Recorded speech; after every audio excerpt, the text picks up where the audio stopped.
దేవునికి స్తోత్రము. ప్రియ సంగమ దేవుని బిడ్డలారా, నిన్న మనం చెప్పుకున్నాము. ఈరోజు అంశము గలతీ పత్రిక, అపోస్తలుడైన పౌలు గలతీయులకు రాసిన పత్రిక 3వ అధ్యాయము 14వ వచనము ఒకసారి చదువుకొని వాక్య ధ్యానం మనం ముందుకు కొనసాగించుకుందాం. ఆత్మను గూర్చిన వాగ్దానము విశ్వాసం వలన మనకు లభించినట్లు అబ్రహాము పొందిన ఆశీర్వచనము క్రీస్తు యేసు ద్వారా అన్యజనులకు కలుగుటకై క్రీస్తు మన కోసము శాపమై మనలను ధర్మశాస్త్రము యొక్క శాపము నుండి విమోచించెను. క్రీస్తు మన కోసము శాపమై లేదా శాపగ్రహి అయి ధర్మశాస్త్రము యొక్క శాపము నుండి విమోచించెను. ఇందును గూర్చి మ్రాను మీద వ్రేలాడిన ప్రతివాడు శాపగ్రస్తుడు అని వ్రాయబడి ఉంది. ప్రియ సంగమా, నిన్న మనం చెప్పుకున్నాము సిలువ మరియు మేకులు గురించి మనం చెప్పుకున్నాము. సిలువ ఎక్కడ వేయబడింది, ఎక్కడ స్టార్ట్ అయింది, ఎవరు అమలు చేశారు, యేసుక్రీస్తు ప్రభు వారికి సిలువ వేశారు అనుకున్నాము. సిలువ బైబిల్లో ఎక్కడ ప్రారంభమైంది? సిలువ బైబిల్లో లోకములో భౌతికంగా ఫొయినీషియన్స్ వేశారనుకున్నాము, రూపకల్పన చేశారు, వాళ్ళు వేశారు. కార్తేజియన్లు వేశారనుకున్నాము. రోమన్లు దాన్ని అడాప్ట్ చేసుకుని వాళ్ళు వేశారనుకున్నాము. మరి అసలు సిలువ అనేది బైబిల్లో ఎక్కడ ప్రారంభమైంది? సిలువ అనే మాట లేదు, కానీ సిలువ ఎక్కడ ప్రారంభమైందయ్యా అంటే ధర్మశాస్త్రం ప్రకారము మ్రాను మీద వ్రేలాడిన వాడు, గలతీలో చెప్పారు కదా, మ్రాను మీద వ్రేలాడిన ప్రతి వాడు శాపగ్రస్తుడు. ద్వితీయోపదేశకాండము 21వ అధ్యాయము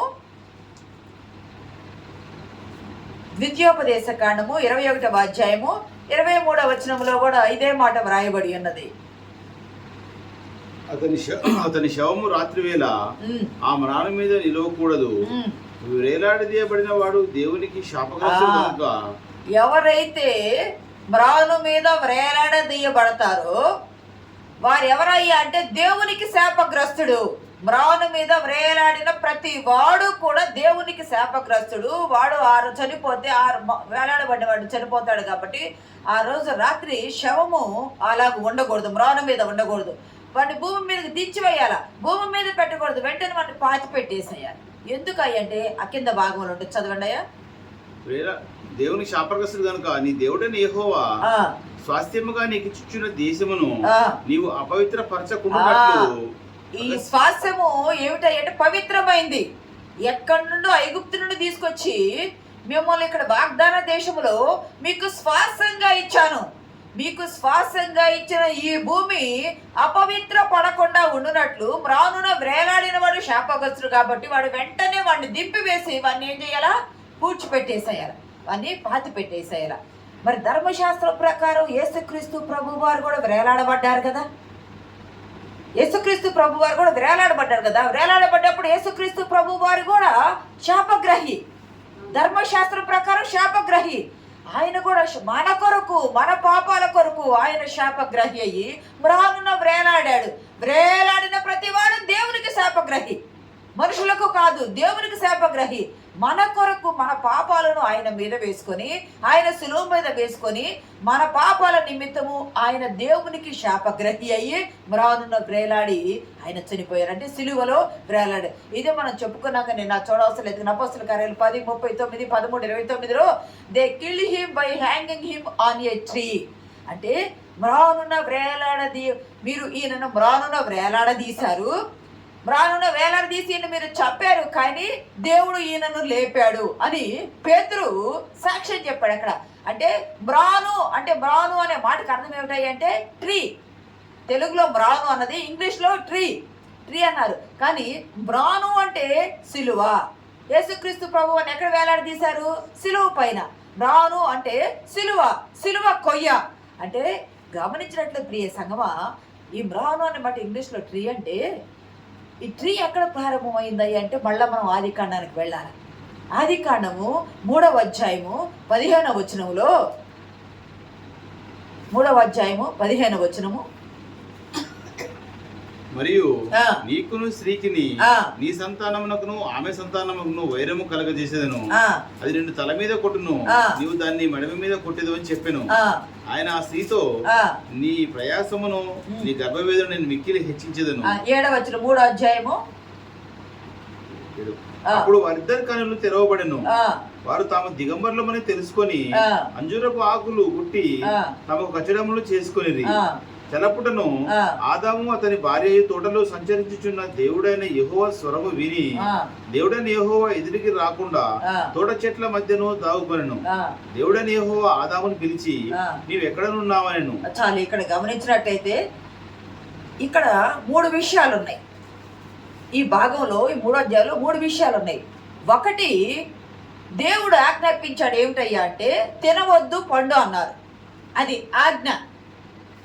ఆ ఆజ్ఞ తినవద్దు అన్న పండు దేవుని ఆజ్ఞ అతిక్రమించారు. దేవుని ఆజ్ఞ అతిక్రమము పాపము. దేవుని మాట కన్నా సాతాను మాట మీద విశ్వాసం ఉంచారు. దేవుడేమో తినవద్దన్నాడు, సాతానేమో తినమని ఎంకరేజ్ చేసింది. అట్లా చేయడం వల్ల వాళ్ళు ఏం చేస్తారంటే పండు తిన్నారు. పండు ఎక్కడి నుండి వచ్చింది? చెట్టు నుండి వచ్చింది. వాళ్ళు పండు తిన్నప్పుడు వాళ్ళ కన్నులు తెరవబడ్డాయి. మొదట పండు తిన్నారు, తినవద్దని ఆజ్ఞ అతిక్రమించారు. తిన్నప్పుడు వాళ్ళ కళ్ళు తెరవబడ్డప్పుడు అంజూరు పాకులు కుట్టుకొని కచ్చడాలు చేసుకొని మేము దిగంబరులమని సిగ్గుపడి ఆ వస్త్రంగా కప్పుకున్నారు. కచ్చడాలను, అంజూరపు కచ్చడాలను కప్పుకున్నారు. కప్పుకొని ఇంకా ఏం చేశారంటే దేవుడు చల్లబొట్ట వాళ్ళతో మాట్లాడడానికి దేవుడు సహవాసం చేస్తున్నాడు. ప్రతిదినము సహవాసం చేస్తున్నాడు వాళ్ళతో మాట్లాడడానికి. పరలోకం నుండి ప్రభు ఏదైనా తోటకి వస్తా మాట్లాడుతూ వీళ్ళు ఏం చేశారు? మనం పాపం చేశాము, మనం దిగంబరులు అయ్యాము, మనం ఏం చేయాలంటే ప్రభు ఎదుటికి రాలేమని తోట చెట్ల మధ్య దాక్కున్నారు. ఎక్కడ దాక్కున్నారు అంటే చెట్టు వెనక దాక్కున్నారు. దేవుడు ఏమన్నాడు? నీకు నాకు మధ్య ఏమీ ఉండకూడదయ్యా. నువ్వు ఎక్కడ దాక్కున్నావు? తోటలు చెట్టు వెనక దాక్కున్నావు. ఎందుకు దాక్కున్నావు? భయపడి దాక్కున్నానంటే ఎందుకు దాక్కున్నావు? నేను తినవద్దన పండు నువ్వు తిన్నావా అంటే దేవుడు చేయవద్దు అని సృష్టి క్రమం అంత చేసి చేయవద్దని చెప్తే ఆ చేసి తప్పు చేశాడు, పాపం చేశాడు, దోషం తెచ్చాడు, శాపం తీసుకొచ్చాడు. కానీ దేవుని గొప్పతనం ఏమిటంటే భూమిని శపించాడు, సర్పాన్ని శపించాడు. వీళ్ళకి శిక్ష వేశాడే తప్పితే వీళ్ళని శపించలా. మళ్ళీ శపించబడిన వంశం నుండి రాకూడదు ప్రభు వారు, శపించలా. అందుకని ప్రభు అక్కడ అంటాడు, నువ్వు ఎక్కడ దాక్కున్నావు అంటే చెట్టు వెనక దాక్కున్నావు. నువ్వు దాక్కోవాల్సింది చెట్టు వెనక కాదయ్యా. నువ్వు దాక్కోవాల్సింది చెట్టు వెనక కాదు. నువ్వు ఎక్కడ దాక్కోవాలా? కీర్తన 91 మహోన్నతుని చాటున నివసించువాడే సర్వశక్తుని నీడను విశ్రమించువాడు. నువ్వు ఎక్కడ దాక్కోవాలయ్యా? నీ పండు తిన్న పండు కానీ, నువ్వు కట్టుకున్న ఆకులు కానీ, నువ్వు దాక్కున్న చెట్టు వెనక కానీ నువ్వు పాపం చేసి ఈ పాపం నన్ను దూరం చేసింది నీకు. ఈ పాపము నన్ను దూరం చేసింది నీకు. నువ్వు ఏ చెట్టు చాటుకు వెళ్ళావో ఆ పాపము నీకు నన్ను ఇంకా దూరం దూరం దూరం దూరం చేస్తుంది. అందుకే యెషయా అంటాడు కదా, ఆయన చూడవసరం లేదు కానీ ఆయన ముఖము మరుగు చేసిందట. మన పాపాలు, మన దోషాలు దేవుని ముఖాన్ని మరుగు చేసింది. ఏమి మరుగు చేస్తుంది అంటే పాపం మరుగు చేసింది. ఏమి మరుగు చేస్తుంది అంటే చెట్టు మరుగు చేసింది. కనుకనే ప్రభు అంటాడు, మౌనున వేలాడదీయబడిన వాడు శాపగ్రస్తుడు. కాబట్టి నేను చేశాను మిమ్మల్ని, నా మాట మీరు అతిక్రమించారు, మీరు శాపం తీసుకొచ్చారు, పాపం తీసుకొచ్చారు. మీ పాపాల కొరకు నేను చేసిన మిమ్మల్ని శాపగ్రస్తులుగా చేయలేను. మీ కొరకు నేనే శాపగ్రస్తుడై వస్తాను. అందుకనే ప్రభువారు యెషయా మొద్దు నుండి చిగురు పుట్టును అన్నారు. అంటే మొద్దు నుండి చిగురు పుట్టు అంటే చాలా ఇంతకుముందు ఒకసారి చెప్పారు. సైంటిస్టులు మానవుని డిఎన్ఏలో దేవుని డిఎన్ఏ కనుక్కున్నారని ఒకసారి ఒక వాక్యం చెప్పాను. నేను ఒక ధ్యానం చేశాను. దేవుని డిఎన్ఏ కనుక్కున్నారంటే మనం ఎవరమయ్యా అంటే కనుక్కుంటా వెళ్తే ఇప్పుడు ఫ్యామిలీ ట్రీ అంటారు. ఈ మధ్యకాలం నేను ఒక ఫ్యామిలీని ప్రేయర్ చేయడానికి ప్రేయర్ రిక్వెస్ట్ మీద వెళ్తే వాళ్ళు చాలామంది ఉన్నారు. మీ పేర్లోనే నాకు తెలియదు, నేను ఫస్ట్ టైం చూస్తున్నాను కాబట్టి నాకు తెలియదు, మీరు పేపర్ మీద మీ ఫ్యామిలీ ట్రీ రాసి ఇవ్వండి అన్న. ఫ్యామిలీ ట్రీ ఇప్పుడు మరి మనమందరం అక్కడ కుటుంబానికి ఫ్యామిలీ ట్రీ ఉంటే మరి మనందరం ఎవరిమి? ప్రభు ఫ్యామిలీ ట్రీలో ఉన్న వాళ్ళమే కదా. ప్రభు దేవుని తండ్రి ట్రీలో చెట్టులో ఉన్న వాళ్ళమే కదా. అందుకే యెషయా మొద్దు నుండి చిగురు పుట్టును. అంతేకాదు ఇక్కడ ఒక మాట ఉంటుంది, మత్తయి సువార్త ముందు లూకా చూడండి, లూకా 23:31 చూడండి. లూకా 23:31 ఫాస్ట్ కదా, ఎంత అయింది చెప్పండి. వారు పశ్చిమ్రానికే ఇలాగ చేసిన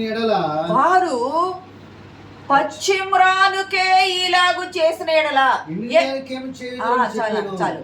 ఇక్కడ యేసుక్రీస్తు ప్రభు వారు అన్నారు, పశ్చిమ రాను అని తనను తాను మ్రానుతో పోల్చుకున్నారు ప్రభువారు. పశ్చిమ రాను అని. వీళ్ళు ఎక్కడ దాక్కున్నారు? చెట్ల మధ్య, చెట్ల వెనక దాక్కున్నారు. ఇక్కడ యెషయా మొదలు ఉండేవి చిగురు పుట్టాలి.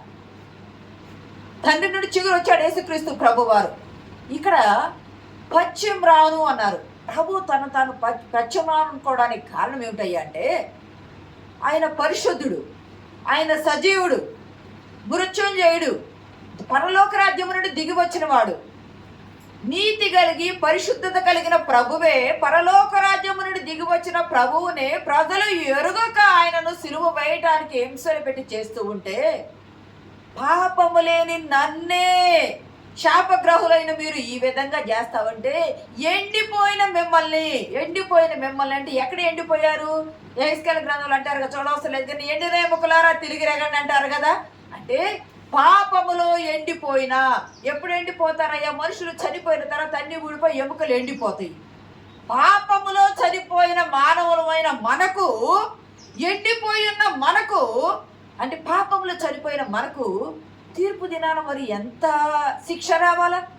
పశ్చిమానికే మీరు ఇలాగు చేస్తే ఎండిపోయిన వారి గురించి తీర్పు దినాన ఏమవ్వాలో ప్రభు అన్నారు. తనను తాను మ్రానుతో ఆయన చెప్పుకున్నారు. ప్రియ సంగమా, ఇక్కడ పేతురు భక్తుడు కూడా, మీరు మ్రానును వేలాడదీసి ఆయన మీరు చంపారు, కానీ తండ్రి ఆయనను లేపాడు. మ్రాను వేలాడదీసి చంపారు, కానీ తండ్రి ఆయనను లేపాడంటే, పాపులైన మానవుల కొరకు ఆయన ఏం చేశాడంటే, దేవుని యొద్ద నుండి చెట్ల మధ్య దాగబడిన, చెట్టు వెనక దాగబడిన వారిని పాప విముక్తులు చేయటానికి ధర్మశాస్త్రం ప్రకారము తానే శాప విమోచనం చేయడానికి వచ్చాడు. ఇప్పుడు ఇందాక చదివిన గలతీ 3:14 అబ్రహామునందు మనకు క్రీస్తు ద్వారా ఆశీర్వాదం ఇచ్చటానికి ఆయన మ్రానున వేలాడదీయబడి చంపబడ్డాడు.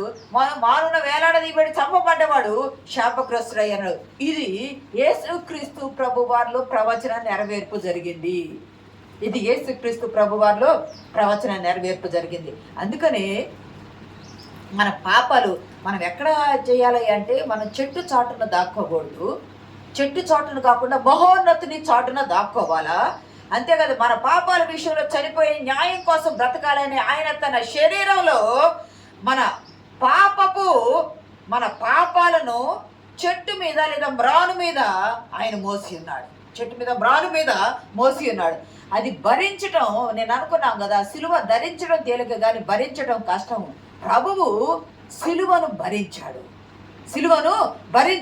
భరించి ఆయన పొందిన మొదటి పేతురు 2:24 ఒక మాట ఉంటది, మనము పాపం విషయమై చనిపోయి నీతి విషయమై జీవించినట్లు, మనం పాపం విషయమై చనిపోయి నీతి విషయమై జీవించినట్లు ఆయన తానే తన శరీరమందు మన ప్రాణములను నాను మీద మోసుకొనెను. ఆయన పొందిన గాయముల చేత మీరు స్వస్థత నొందితిరి. మన ప్రాణముల కొరకు, మనల్ని నీతిమంతులుగా చేయట కొరకు తన శాపగ్రహి మన ప్రాణముల కొరకు ఆయన మ్రాను మీద మోపబడ్డాడు. అక్కడ మోపబడి కొట్టబడి, ఆయన కొట్టబడిన గాయాల ద్వారా, ఆయన పొందిన గాయాల ద్వారా మనకేమొస్తుంది అంటే రక్షణ వస్తుంది, స్వస్థత వస్తుంది. అంతకుముందు అంత ఆరోగ్యమే ఉంది కదా, అంతకుముందు అంత పరిశుద్ధతే ఉంది. ఈ ఆదామవ్వలు పాపము తీసుకువచ్చిన తర్వాతే కదా రక్షణ లేకుండా పోయింది. వాళ్లకు ఏమి లేక స్వస్థత, ఆరోగ్యం లేకుండా పోయింది. దేవుని సహవాసము నుండి దూరం అయిపోయి వాళ్ళు పడిపోయిన వారయ్యారు. పడిపోయిన వారిని లేవనెత్తడానికి, స్వస్థతనివ్వడానికి ఆయన వచ్చారు. అందుకంటాడు, ద్రాక్షావల్లిని నేను, తీగలు మీరు. చెట్టుతోనే పోలుస్తూ వచ్చారు ప్రభువారు. యెషయా మొద్దు నుండి చిగురు పుట్టును, ద్రాక్షవల్లి నేను, తీగల మీరు. నేను పశ్చిమ రానుని, నాకే మీరు ఇలాగ చేశారంటే ప్రభువారు చెప్తున్నారు, నాకు ఇలాగ చేశారు. కానీ గమనించండి, ఏ చెట్టు పొండు తిని, ఏ ఆకులు కట్టుకొని, ఏ చెట్టు వెనక దాక్కున్నారో ఆ చెట్టులో నుండి తీయబడిన మ్రానే యేసుక్రీస్తు ప్రభువారి సిలువ. ఆ చెట్టులో నుండి తీయబడిన మ్రానే. చెట్టు ద్వారా పాపము పండు చెట్టు నుండే వచ్చింది, చెట్టు ద్వారా పాపం ప్రవేశించింది. ఆ పాపం పోవడానికి ఆ మ్రానునే సిలువ మీద వేయబడ్డారు. ఆ మ్రాన్లని సిలువ మీద వేయబడ్డారు. అంతేకాదు, ఇక్కడ కీర్తన 22:16 కూడా ఒక మాట ఉంది, వారు నా చేతులను నా పాదములను పొడిచి వారు నా చేతులను నా పాదములను పొడిచారని దావీదు ద్వారా రాయబడ్డ కీర్తన 22లో ప్రవచన నెరవేర్పు జరిగింది. ఆయన పొందిన గాయాలు ఎక్కడ పొందాడయ్యా? పేతురు భక్తుడు చెప్పిన మాటల ప్రకారం ఎక్కడ పొందాడు అంటే సిలువలో గాయాలు పొందాడు. మానును వేలాడదీయబడి చంపబట్టం అనేది ధర్మశాస్త్రం ప్రకారం శాపగ్రహి. ఆ శాపగ్రహి యేసుక్రీస్తు ప్రభువారయ్యారు మన కొరకు. శాపగ్రహి భూమి మీద వేలాడకూడదు నైట్ అంతా, ఆ రోజే పూడ్చిపెట్టేయాలా. ఆ ప్రవచన నెరవేర్పు, ధర్మశాస్త్రం నెరవేర్పు యేసుక్రీస్తు వారు నెరవేర్చారు. నేను పొందిన దెబ్బల ద్వారా మీకు స్వస్థతని యెషయా గ్రంథం 53లో ఉంది, పేతురు పత్రికలో ఉంది. ఆ గాయాలు ఎక్కడి నుండి వచ్చినాయి అంటే 22 ప్రకారం, కీర్తన ప్రకారము ధర్మశాస్త్రము లేదా 22 కీర్తన ప్రవచన నెరవేర్పు జరగడానికి ఆయన గాయపరచబడ్డాడు. ఆ పశ్చిమాను మన కొరకు మన పాపాలు సిలువ మీద మోస్తూ ఆయన గాయపరచబడ్డాడు. ప్రియ సంగమా దేవుని బిడ్డలారా, ఇవన్నీ ప్రవచన నెరవేర్పు. గమనించండి, పేతురుతో ప్రభు ఒక మాట అంటాడు. మత్తయి సువార్త 26:52లో ఒక మాట అంటాడు. సీమోనా, నీ కత్తి తీసి వరలో పెట్టుము. నీ కత్తి వరలో తిరిగి పెట్టుము. యేసు అంటాడు, ప్రభు వారు అంటారు, సిమోనా నీ కత్తి తిరిగి వరలో పెట్టుము. కత్తి పట్టువాడు కత్తి చేత నశించుడు. కత్తి పట్టువాడు కత్తి చేత నశించుడు అంటే ఏ పని చేయవాడు ఆ పనిలోనే మరణించును. గమనించండి, ఏ పని కత్తి పట్టువాడు కత్తి చేత మరణిస్తాడు. ఏ పని చేస్తున్నవాడు ఆ పని ద్వారా మరణిస్తారని ప్రభువారు చెప్పిన మాట ఎంతగా నెరవేరిందయ్యా అంటే, ఈయన ఈ లోకానికి ఎలాగొచ్చాడయ్యా? వడ్లవాణి కుమారునిగా వచ్చాడు.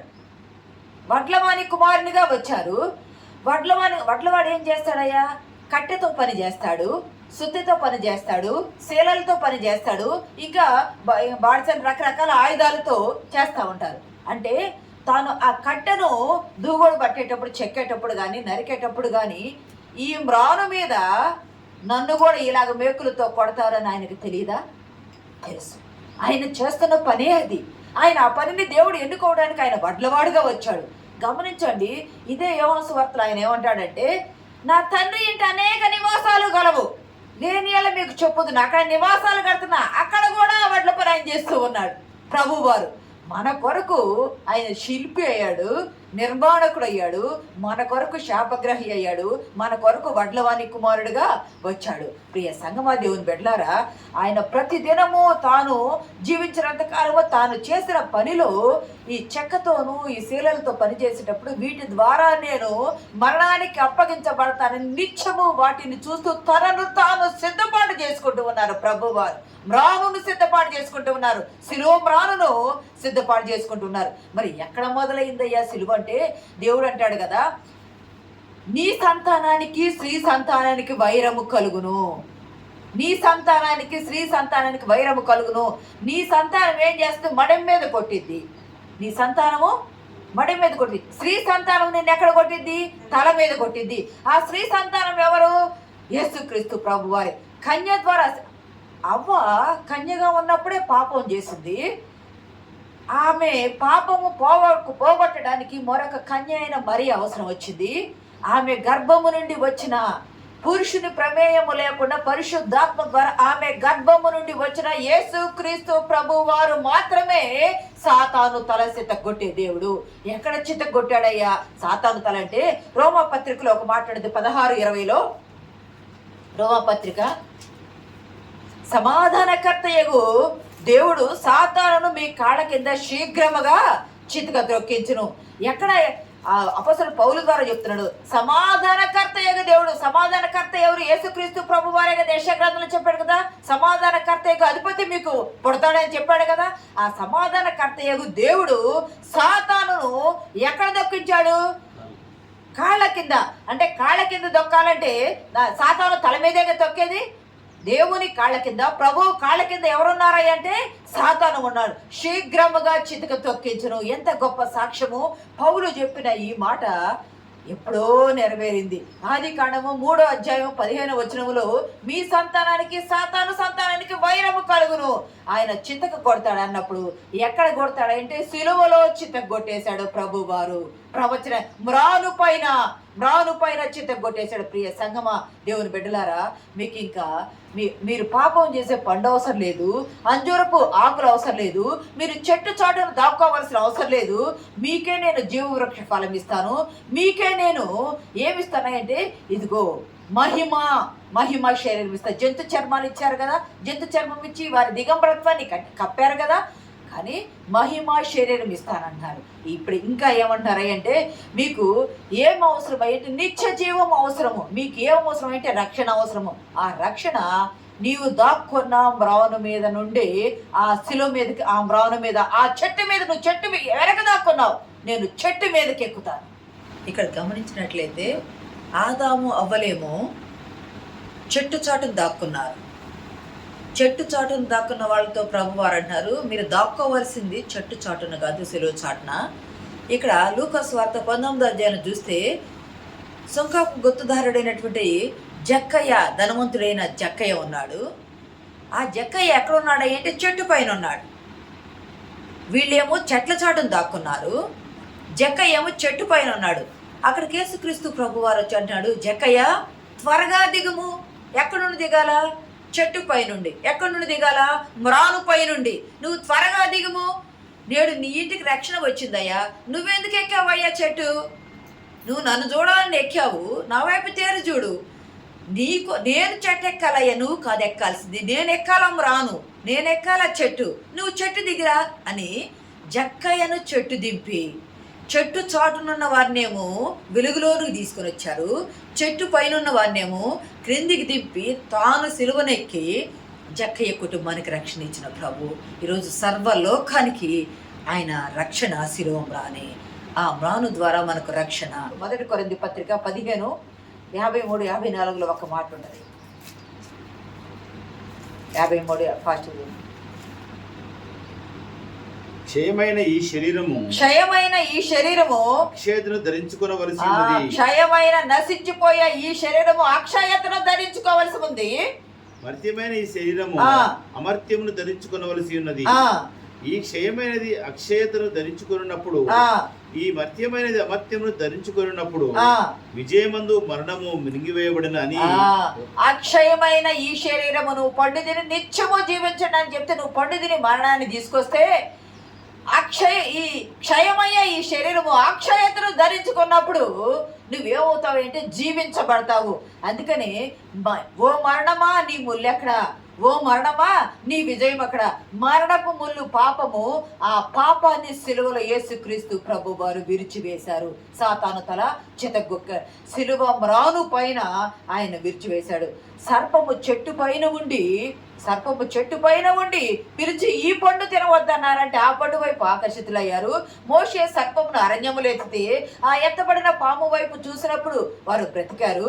కానీ యేసుక్రీస్తు ప్రభు వారు సిలువ పైకి ఎత్తబడితే సర్వలోకము మ్రాను వైపు చూసి, ఆ పచ్చి బ్రాను వైపు చూసి, బ్రాను పైన ఎక్కిన క్రీస్తు వైపు చూసి బూదిగంత నివాసులు రక్షణ పొందాల. అది సిలువ కార్యము. దేవుడు ఆ సిలువ పైన ఎక్కినప్పుడే సాతాను తల చితకగొట్టి ఆయన సిలువలో రక్షణ మనకు కొనసాగించాడు. ప్రియ సంగమా, సిలువ ఎక్కడ మొదలయ్యింది అంటే స్త్రీ సంతానానికి సర్ప సంతానానికి వైరము అని చెప్పిన దగ్గరే ఆ మ్రాను మీద ఎక్కడానికి అక్కడే సిలువ అనేది ప్రారంభమైంది. ఆ మ్రాను మీద ప్రభు ఇక్కడ మనం ఎక్కడుండాలి అంటే చెట్టు వెనక ఉండకూడదు. చెట్టు పైన ఎక్కినటువంటి సిలువ పైన ఎక్కిన క్రీస్తును, సిలువను కాదు మనం చూడాల్సింది, సిలువలో ఉన్న క్రీస్తు చేసిన త్యాగాన్ని మనం చూడాలి. అప్పటి వరకు సిలువకు విలువ లేదు. సిలువ అంటే భయము, సిలువ శిక్ష అంటే భయము. ఎప్పుడైతే క్రీస్తు ప్రభు వారు సిలువను ఎక్కి సిలువపై మరణించి సమాధి చేయబడి తిరిగి లేచి 40 దినాలు ప్రత్యక్షత చూపించారో అప్పుడు సిలువకు విలువ వచ్చింది.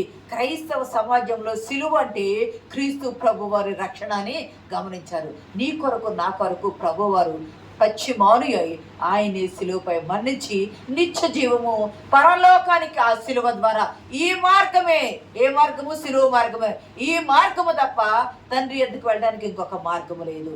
ఆ మ్రాను ఎక్కిన ప్రభువు, మ్రానైన ప్రభువు, చిగురైన ప్రభువు, ద్రాక్షవల్లి అయిన ప్రభువు ఆ సిలువ మీద తండ్రి వద్దకు వెళ్ళడానికి, ఆ సిలువ పరలోకానికి భూలోకానికి నిచ్చెన ఉంది.